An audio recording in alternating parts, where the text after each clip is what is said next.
Now we will learn from the study of the 10 Sefirot. We will read from part 5 in a light of item 26, and before we begin to learn with Rabash, we will read item 26 in the words of the Ari. We shall explain this matter that is written, that these phases are called, for in Ko, Yud K, Yud Hey is the Lord, Havaya, an everlasting rock. This is the meaning of the verse, extol him that rides upon the skies, whose name is in Ko. We must be meticulous with this verse. We should have said, he should have said, his name is Yud Hey.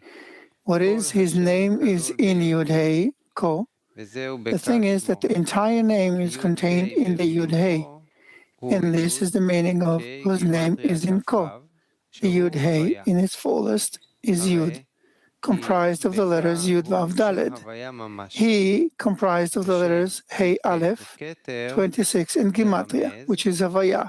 Thus, in Yud Hey is the actual name Havaya, and the name Yud Hey in Keter indicates how the name Havaya emerged from it, containing all 4 letters Havaya. Now we'll move to the lesson with Rabash. In Yud Hey implies Keter, where there was still no mixture of the incorporation of mercy and judgment, where phase 4 was extended from it. So where did Parzuf Galgalta, Parzuf Ab come from? So we said before, it extended from it was the Havaya of the second expansion called Ab.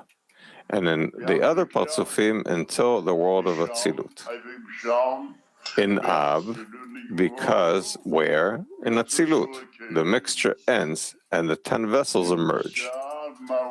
So we see, what does he say here? From Parzuf Galgalta emerge all the Parzufim. This is the whole reason to give a good reward to the righteous, as it is written above. This is the meaning of the verse, extol him that rides upon the skies, who mixed and associated the quality of mercy with judgment which emerged from the world of Atzilut, from the Yud Hey in is his name in Keter, which is the meaning of the expansion and departure. That's where it started and ended in the world of Atzilut. And in that, exalt before him, for in that was all the good reward prepared and concealed for the righteous. He asks, what's the connection of reward and punishment to incorporation in mercy and judgment? According to what he said in the preface, that the created being was created in the will to receive in the measure of judgment. And if there wasn't this mixture, there would not be a reality to change the vessels of reception to vessels of bestowal, because if they had no choice, could they ever receive a reward?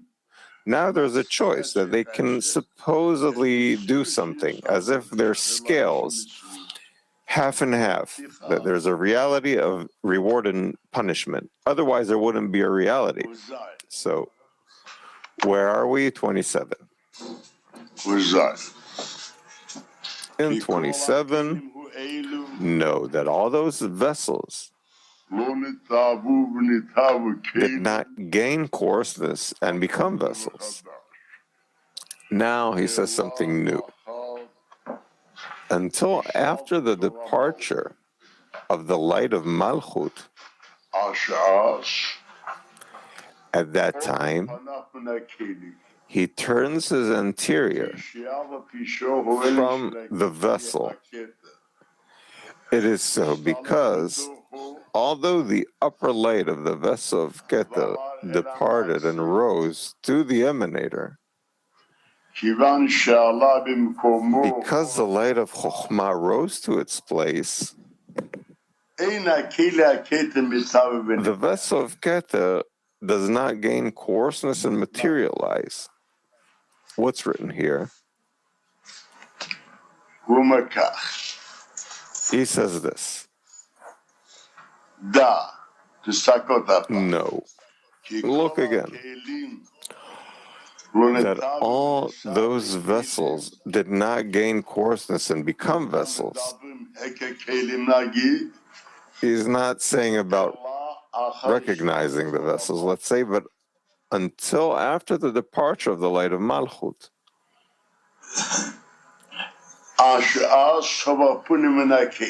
At that time, he turned his anterior from the vessel. What does he say here?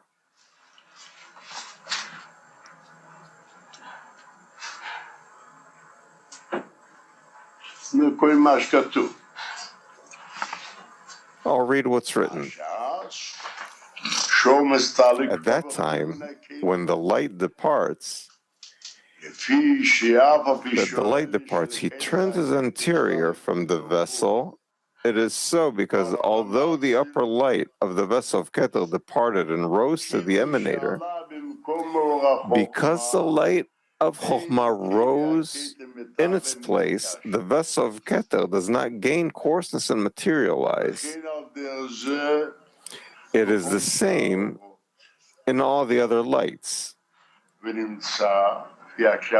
You find that this rule, since it has been explained above in the previous study, that the light of Keter of Akudim departs first and the light of Malchut departs last, it follows that the existence of the vessel begins only from below and above, and the vessel of Malchut is made before all the others, the vessels. For since the light of Malchut departs last. What's written here? For since the light of Malchut departs last, for that reason, if so, the Malchut became a vessel first? Well, slowly. Then he explains, we need to remember here that there's a difference between the light of Malchut and the vessel of Malchut. For since the light of Malchut departs last, when it departs from its own vessel, the vessel does not become coarser until its departure from its entire vessel is completed.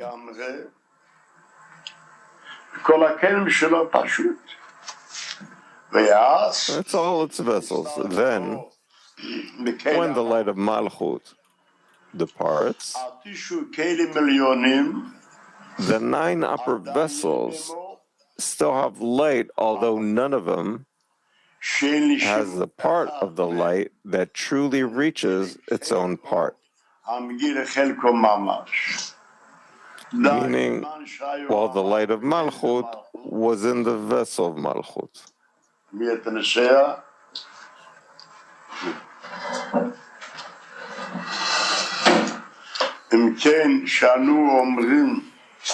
So when we say that the light of Malchut,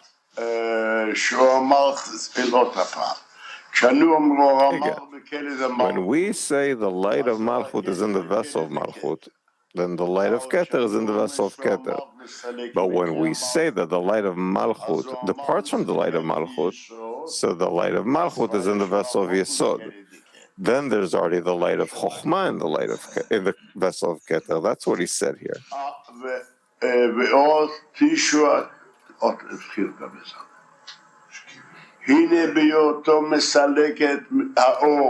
So when the light departs departs from its own vessel, the light of Malchut departs from the vessel of Malchut, the vessel does not become coarser until its departure from its entire vessel is completed.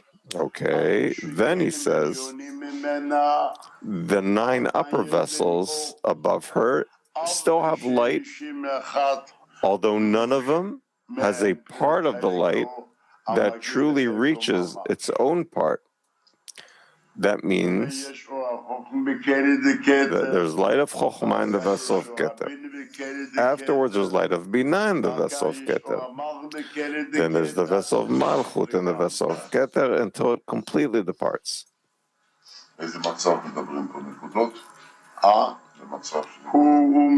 What state are we speaking of here, Nikudot?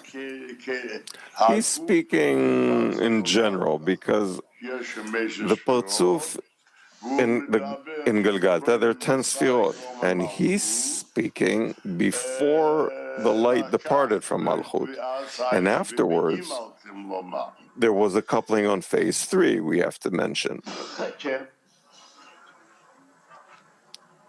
Yeah, Nekudot. So, although none of them has a part of the light that truly reaches its own part, but it has the light, so for this reason, they do not become coarse and materialize, because they still have light. However, the vessel of Malchut, which has been entirely emptied of her light, and there is also no other light below her to rise inside her, like in Chokhmah, when we say that the light of Malchut is in the vessel of Yesod, hence she gains coarseness and becomes a vessel. That's one. Then he says something new. But she, also Malchut, does not become completely coarse until the light departs from her entirely. 3 degrees, etc. The reason for this will be understood with the above mentioned. There's a rule in the Gemara that any less than 3 is akin to being alone. There has to be 10 vavim lacking 3 below. So the 3, if it's only lacking 3, it's as if it was connected. Thus, after the light moved away 3 complete degrees, it's considered that it removed itself from the light completely. The vessel becomes completely dark, and its making is completed. So, 28. You find that after the departure of the light of Malchut, from who? From the vessel of Keter. It rose to its root in the emanator. Inside the Pe'avak, at that time, the work of the 7 lower vessels from Chesed to Malchut ends. We're speaking about 10 Sefirot and getting confused. We're saying 10 Sefirot, then 7 Sefirot, because every departure is only from the Guf. So sometimes he calls the Guf 10 Sefirot, and sometimes he calls the Guf 7 Sefirot. That's why we get confused. That's why I'll repeat it. I'm repeating. So, you find that after the departure of the light of Malchut, it rose to its root inside the Peh of Ak. At that time, the work of the 7 lower vessels from Chesed to Malchut ends. Thus, the end of their work was through the departure of the lights. Completely. And when they departed, their vessels were made. Here it is so. We usually speak of 10 Sefirot. Sometimes we call it 7 Sefirot.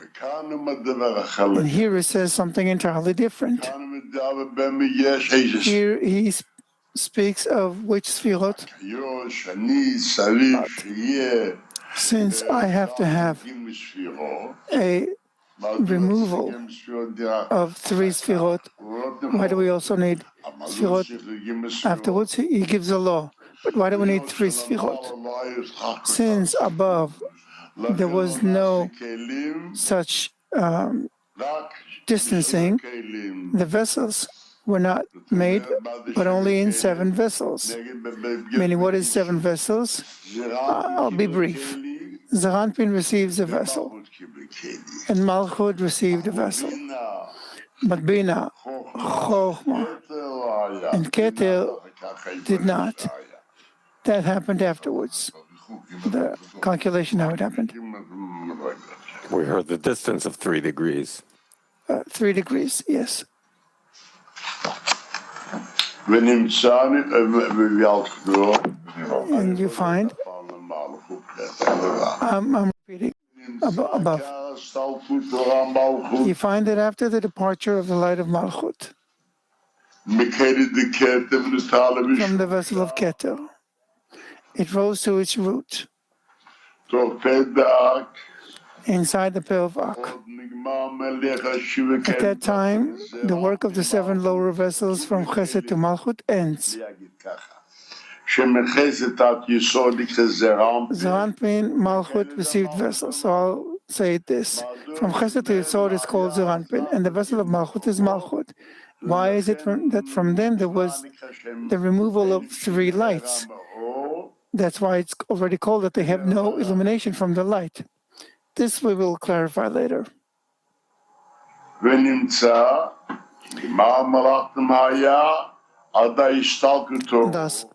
the end of the work was through the departure of the lights. And when they departed, their vessels were made. So their deficiencies where they no longer receive any illumination from the light. However, the work of the 3 upper vessels of Keter, Chochmah, Bina was not over. Why? Since they have not become distant by 3 complete degrees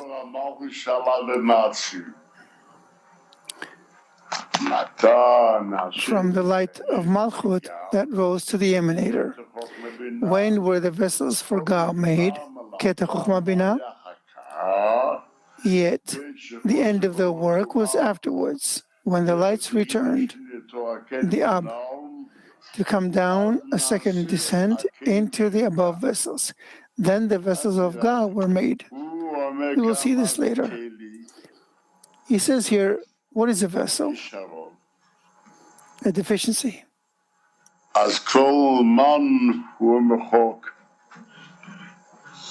So he says a law all the time. The light does not become distant from it by 3 degrees. It still receives what is not its own. We will see this soon. The thing is, we've already said several times from 2 words. He says a rule. The degree must receive inner light. It is completed. When it is completed with inner light, I can say that afterwards the light departs. But the complete degree is still not filled. So I still cannot say that it departed. There was nothing to depart yet. So I need it to have a complete degree, and then I can say that the light departed. Therefore, a vessel means that first it shines. It has light.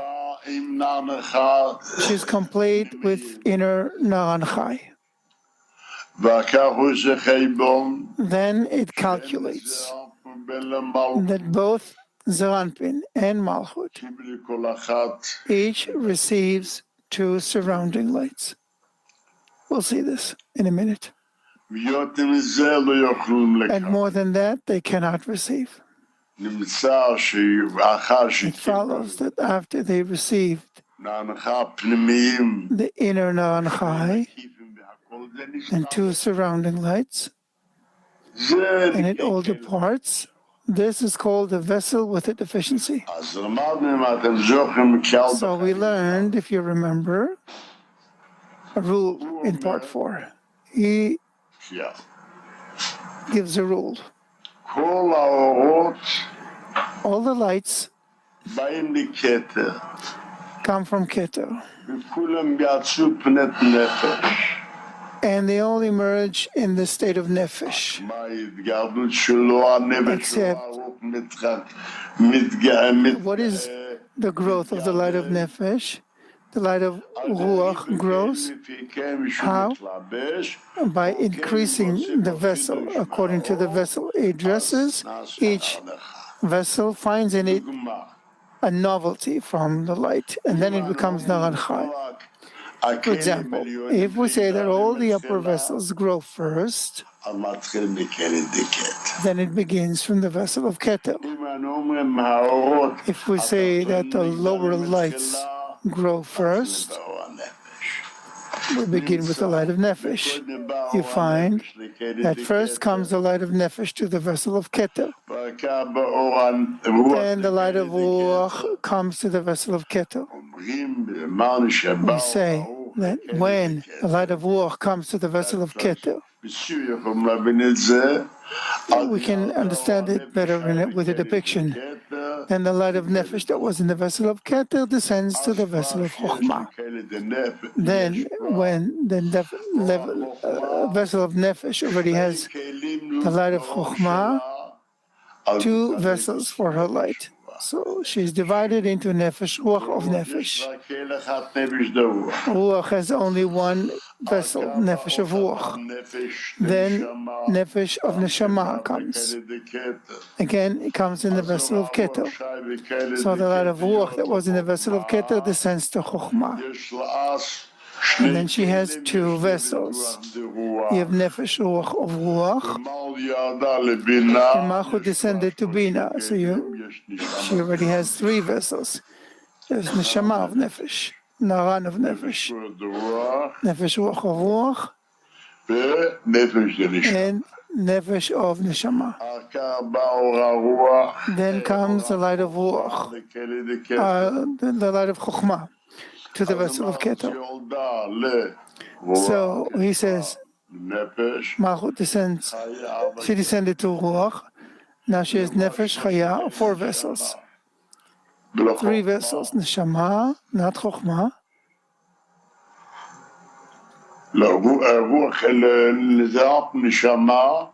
Zeranpin has Neshama, Ruach. Neshama has Ruach, and Chokhmah 1, Nefesh.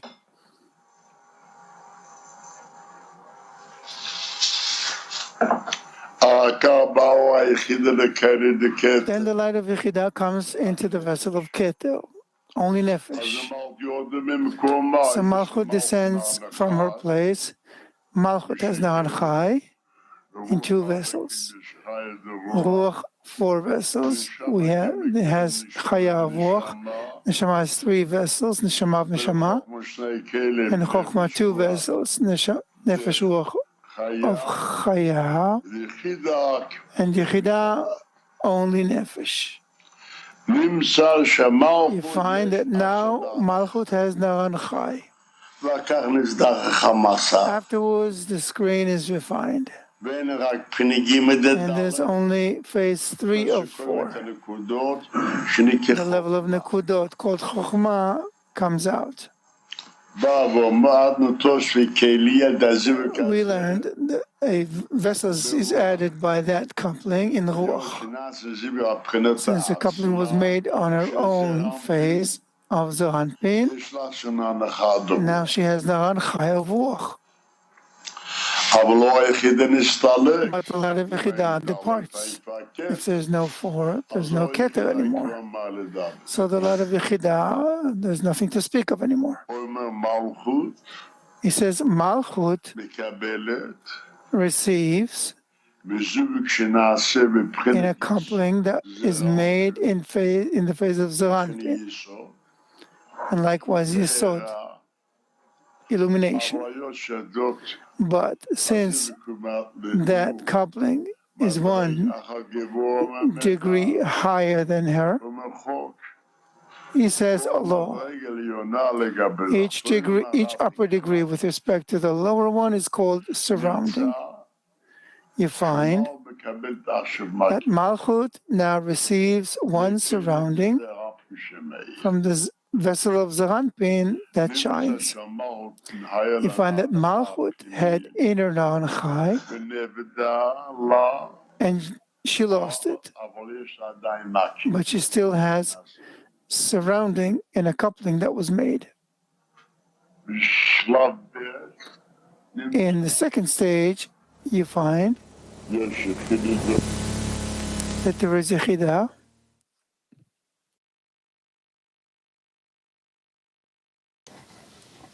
ועכשיו חברים נעבור לחלק הבא של And השיעור. now, friends, we're going to go to the next part